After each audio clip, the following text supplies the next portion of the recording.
This only goes wrong for the Carolina Panthers if, fill in the blank for me.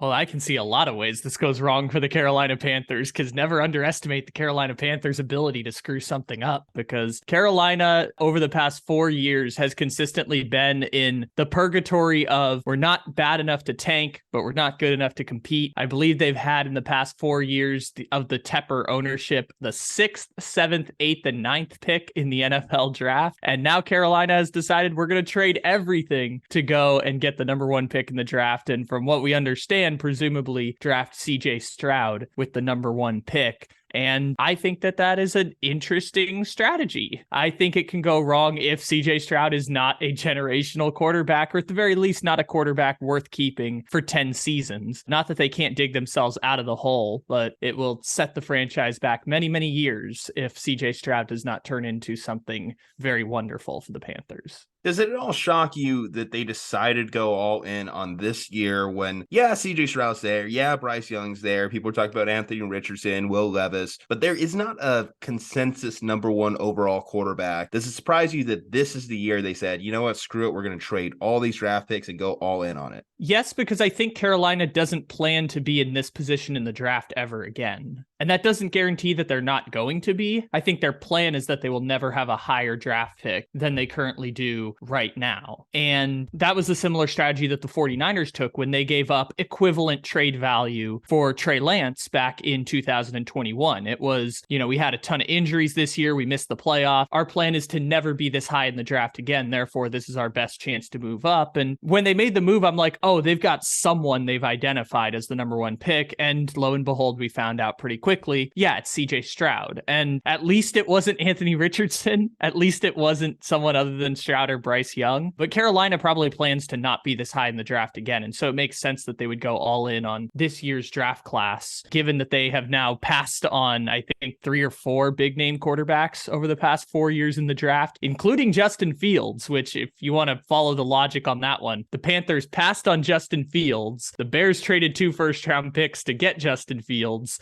and then they traded back 2 first-round picks in order to not draft their quarterback of the future. So it's just a weird way, and it all would have been much simpler if the Panthers had just taken Justin Fields in 2021. Well, if they do believe that this quarterback, whoever it may be, Stroud, Young, Richardson, Levis, is better of a prospect than Justin Fields, then it will ultimately work out for them in the long run. When you look at their current roster, though, and we talked about and made levity of their current roster as is, whether it be a Sam Darnold or trying Baker Mayfield last year, or you mentioned Teddy Bridgewater a couple years ago, this purgatory they've been caught in. If it tanks 3 years, you're probably back in here trying to figure it out, and by that point, you're already forgetting about the draft picks that you gave up to get there. If it works in this weekend NFC South, you have an opportunity to take a stranglehold of that division if you just hit on one of these quarterbacks. Frank Reich, this is his first real opportunity to develop a younger quarterback. If we go back to his run with the Colts, it was a lot of veteran guys getting cycled through there. 5 different quarterbacks for Frank Reich. He had Andrew Luck, Jacoby Brissett, Phillip Rivers, Carson Wentz, Matt Ryan, and then you can mix in the Sam Ellingers in between that whole process. So yeah, it hasn't been great for Frank Reich in terms of his quarterback acumen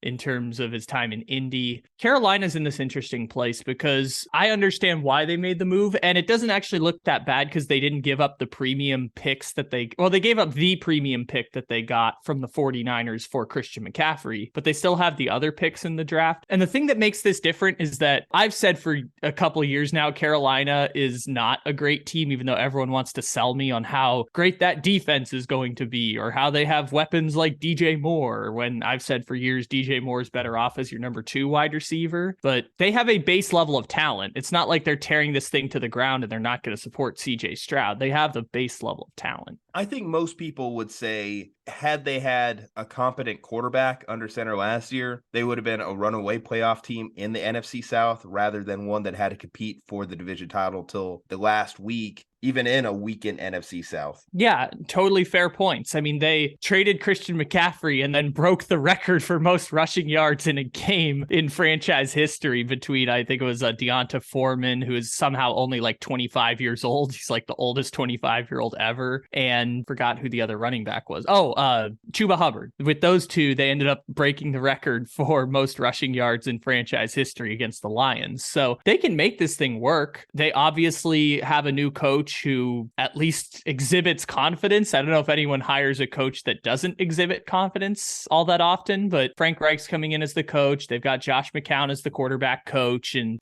Jim Caldwell's on that coaching staff now. So, they kind of believe that they can support a quarterback with a base level of talent and at least from a coaching standpoint, a strong organization. Now, of course, Teppers is the owner of the Panthers, and Teppers has exhibited the qualities of not being a very good owner so far. We'll see what ends up happening there. But I mean, if it's going to be CJ Stroud, I think they have the base level to support him. They will have some financial flexibility to sign a wide receiver potentially, because I think Terrace Marshall and Laviska Shenault are their number 1 and number 2 receivers. So they'll find ways to support Stroud. And as the years go on, they will hope to be competitive in an NFC South that, as you mentioned, is Derek Carr is the bar for winning the NFC South right now. All right, guys. Well, that's going to do it for us. Let us know in the comments section below, what do you think this trade means for the trajectory of the Carolina Panthers? Like to hear your thoughts. Leave a like on the video, subscribe to the channel, follow us on all our social medias. From Juju and Kyle, stay safe, happy, and healthy. We will see you next time.